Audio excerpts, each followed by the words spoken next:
Hi viewers, இனி வரக்கூடிய வீடியோல என்ன நடக்குது சொல்லிட்டு பார்ப்போம். வீடியோக்குள்ள போறதுக்கு முன்னாடி நம்ம சேனலை லைக் அண்ட் சப்ஸ்கிரைப் பண்ணிட்டு கொஞ்சம் சப்போர்ட் பண்ணுங்க. வாங்க இப்போ வீடியோக்குள்ள போலாம். ரொம்பவே பக்காவா பிளான் பண்ணி சிவனாடி சாமுண்டீஸ்வரியை அசிங்கப்படுத்தணும்னு சொல்லிட்டு ஒரு வேலையை பண்ணிட்டாங்க. சாமுண்டீஸ்வரி பிரச்சாரம் பண்ணிட்டு இருக்கும்போது அவங்க கிட்ட தப்பா நடந்துகிட்ட ஒரு நபரை கை நீட்டி அடிச்சிருக்காங்க. இதனால நம்ம சாமுண்டீஸ்வரியை எல்லாருமே பயங்கரமா திட்ட ஆரம்பிச்சிட்டாங்க.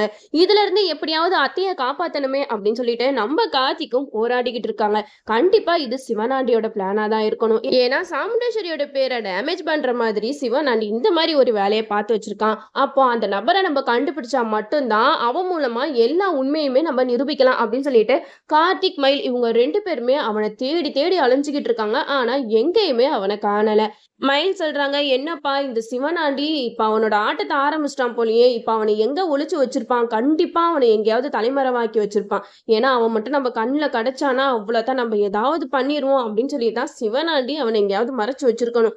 எப்படிப்பா தேடி கண்டுபிடிக்கிறது அப்படின்னு சொல்லிட்டு 2 பேரும் தெரு தெருவா அலைஞ்சுக்கிட்டு இருக்காங்க. இந்த சைடு நம்ம பாட்டி வந்து கட்டப்பைய தூக்கிட்டு ஒரு இடத்துல நடந்து போய்கிட்டு இருக்காங்க. அப்போ பாட்டிக்கு முன்னாடி சிவனாண்டியோட ஆளுங்க 2 பேர் நடந்து போயிட்டு இருந்தாங்க. அதுல ஒருத்தவரோட பர்ஸ் வந்து கீழே விழுந்துருது.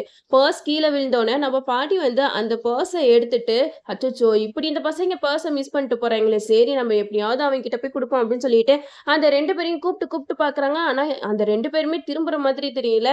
வேற வழி இல்லாம பாட்டி அவங்க போற இடத்துக்கே பின்னாடியே போயிடுறாங்க. இப்போ பாட்டி போற இடத்துல தான் சாமுண்டீஸ்வரி கிட்ட வம்பு பண்ண ஒரு நபரை அங்க மறைச்சு வச்சிருக்காங்க. ஆனா பாட்டிக்கு இது தெரியாது. இந்த பர்ஸ் எப்படியாவது கொடுத்துட்டு நம்ம வீட்டுக்கு கிளம்பிடணும் அப்படின்னு சொல்லிட்டு தான் பாட்டியா அவங்கள ஃபாலோ பண்ணி போய்கிட்டு இருக்காங்க. அங்க ஒரு வீடு மாதிரி ஒரு இடம் வருது. அந்த இடத்துல தான் மறைச்சு வச்சிருக்காங்க. நம்ம பாட்டியும் அவங்கள கூப்பிட்டு, ஏப்பா தம்பிங்களா, இந்த பர்ஸை கீழே விட்டுட்டீங்கப்பா, இதை தான் நான் கத்தி கத்தி உங்களை கூப்பிட்டேன் கொடுக்கறதுக்கு. ஆனா நீங்க திரும்பியே பார்க்கல, கடைசியில என்னைய மாடிப்படி ஏற வச்சிட்டீங்க அப்படின்னு சொல்லிட்டு அந்த பர்ஸை அவங்க கிட்ட கொடுத்துடுறாங்க. அப்போ அவங்க 2 பேரும் சொல்றாங்க, உங்களுக்கு ரொம்ப நன்றி பாட்டி, பரவாயில்ல, இந்த வயசான காலத்திலயும் இந்த பர்ஸை நாங்க மிஸ் பண்ணிட்டோமேன்னு சொல்லி எங்க பின்னாடியே வந்து கொடுத்துருக்கீங்க பாருங்க, உங்களுக்கு எவ்வளவு நல்ல மனசு அப்படின்னு சொல்லிட்டு பேசிக்கிட்டு இருக்கும்போது சாமுண்டீஸ்வரி கிட்ட வம்பு பண்ண அந்த நபரு வெளியில எட்டி பாக்குறாரு. பாட்டி அந்த ஆளை பாத்துடுறாங்க.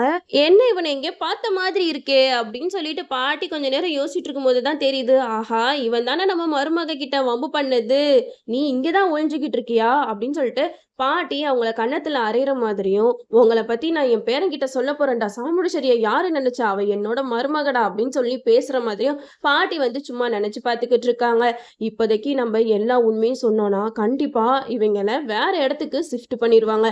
அதனால நம்ம எந்த விஷயத்தையும் வெளியில காட்டாத மாதிரி காட்டிட்டு நம்ம கார்த்திகிட்ட எல்லா உண்மையும் சொல்லிட வேண்டியதான் அப்படின்னு சொல்லிட்டு பாட்டி குறுகுறுன்னு பார்த்துக்கிட்டு இருக்காங்க. அப்போ அந்த நபர் கேட்குறாங்க, என்னாச்சு பாட்டி, எதுக்காக எங்களை குறுகுறுன்னு பாக்குறீங்க அப்படின்னு சொல்லிட்டு கேட்க, அதுக்கு பாட்டி சொல்றாங்க, அதெல்லாம் ஒன்றும் இல்லைப்பா, சரிப்பா என் வேலை முடிஞ்சிச்சு நான் கிளம்புறேன் அப்படிங்கிற மாதிரி பாட்டி கிளம்பிடுறாங்க. அப்போ சாமுண்டீஸ்வரி கிட்ட வம்பு பண்ண நபரை பார்த்து சிவனாண்டியோட ஆளுங்களாம் கேட்குறாங்க, ஏன்ப்பா நீங்க வெளியில வந்தீங்க, உங்களை நாங்க உள்ளதானே இருக்க சொன்னோம், உங்களை உள்ள வச்சு உங்களுக்கான தேவையான சாப்பாடு எல்லாமே கொடுத்துக்கிட்டு இருக்கோம்ல, அப்ப எதுக்கியா வெளியில வந்த அப்படின்னு சொல்லிட்டு கண்டபடி திட்டுறாங்க.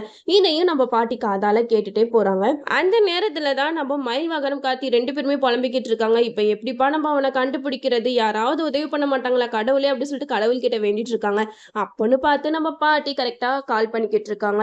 அப்போ மயில் சொல்றாங்க, என்னப்பா நம்ம வேண்டினது அந்த கடவுள் காதுல விழுந்துச்சு போல, பாட்டி கால் பண்ணிக்கிட்டு இருக்காங்க, ஒருவேளை இவங்களுக்கு ஏதாவது ஒரு விஷயம் தெரிஞ்சிருக்குமோ அப்படின்னு சொல்லிட்டு அந்த காலை அட்டன் பண்ணி ஸ்பீக்கர்ல போடுறாங்க. அப்போ பாட்டி சொல்றாங்க, ஏப்பா நான் ஒரு விஷயத்த கண்டுபிடிச்சிருக்கேன்ப்பா அப்படின்னு சொல்ல உடனே மயில் சொல்றாங்க, பாட்டி உங்க மருமகளை அடிச்சவனை தானே நீங்க கண்டுபிடிச்சிருக்கீங்க அப்படின்னு சொல்லிட்டு சொல்ல, இதை கேட்ட பாட்டிக்கு பயங்கர ஷாக்கு. எப்படிப்பா பேராண்டி இவ்வளோ ஈஸியா கண்டுபிடிச்ச அப்படின்னு சொல்லிட்டு கேட்க, அதுக்கு மயில் சொல்றாங்க, எனக்கு தெரியும் பாட்டி, நான் இப்பதான் கடவுள்கிட்ட வேண்டிட்டு இருந்தேன், அந்த கடவுள் என்னோட வேண்டுதலை ஏத்துக்கிட்டாரு போல அப்படின்னு சொல்ல, உடனே பாட்டி சொல்றாங்க, ஆமாப்பா அவங்க இந்த இடத்துல தான் இருக்காங்க, யதார்த்தமா கீழே ஒரு பர்ஸ் இருந்துச்சு, அந்த பர்ஸை எடுத்து கொடுக்க போய் தான் அவனை நான் பார்த்தேன், நீங்க சீக்கிரம் போய் அவனை பிடிச்சி ஒன்று இல்லைன்னு பண்ணுங்கப்பா, அது மட்டும் இல்லாம என் மருமக மேலேயே கையை வச்சிருக்காங்களா, அவங்கள சும்மாவே விடக்கூடாது அப்படி இப்படின்னு சொல்லி நம்ம பாட்டி போன்லயே செம்மையா கத்துறாங்க. அப்ப காத்தி மயில் 2 பேரும் சொல்றாங்க, அதெல்லாம் விடுங்க பாட்டி, நாங்க பாத்துக்கிறோம், அதான் அட்ரஸ் கிடைச்சிருச்சுல, இதுக்கப்புறம் பாருங்க சாமுண்டீஸ்வரி அத்தைய நாங்க எப்படி வெளியில கொண்டு வரணும் அப்படின்னு சொல்லிட்டு மயிலும் கார்த்தியும் வேகமா அந்த இடத்துக்கு கிளம்பி போறாங்க. அங்க போயிட்டு நம்ம கார்த்தி சாமுண்டீஸ்வரி கிட்ட வம்பு பண்ண நபரை பிடிச்சி ஊர் மக்கள் முன்னாடி நிப்பாட்டி எல்லா உண்மையுமே நிரூபிச்சிருவாரு. அது மட்டும் இல்லாம இப்ப நம்ம சாமுண்டீஸ்வரி மேல விழுந்த பழியும் போயிடும். நம்ம சிவனாண்டிக்கு தான் பெரிய அப்பா வச்சிட்டாங்க. ஏன்னா தன்வினை தண்ணீச்சிடும் அப்படின்னு சொல்லிட்டு சொல்லுவாங்க. ஒருத்தவங்களுக்கு கெடுதல் நினைச்சா அது கண்டிப்பா அவங்களுக்கே தான் வந்து சேரும். அதே மாதிரி தான் இப்ப சிவனாண்டி சாமுண்டீஸ்வரிக்கு கெடுதல் நினைச்சாரு. இப்போ அந்த கெடுதல் இப்ப சிவனாண்டிக்கே வந்துருச்சு.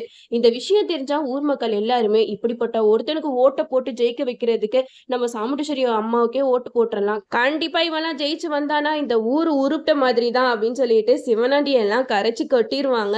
சந்திரகலா சிவனாண்டி இவங்க 2 பேரும் போட்ட பிளான் எல்லாம் அம்போன்னு ஆயிடுச்சு. இனிமேட்டு தான் இருக்கு. நம்ம பாட்டி தான் சாமுண்டீஸ்வரியை காப்பாத்துனாங்க அப்படிங்கிற விஷயம் தெரிஞ்சுச்சுன்னா கண்டிப்பா சாமுண்டீஸ்வரி வந்து பாட்டி மேல ஒரு நல்ல அபிப்பிராயத்தோட தான் இருப்பாங்க. நம்மளும் வெயிட் பண்ணி பார்ப்போம்.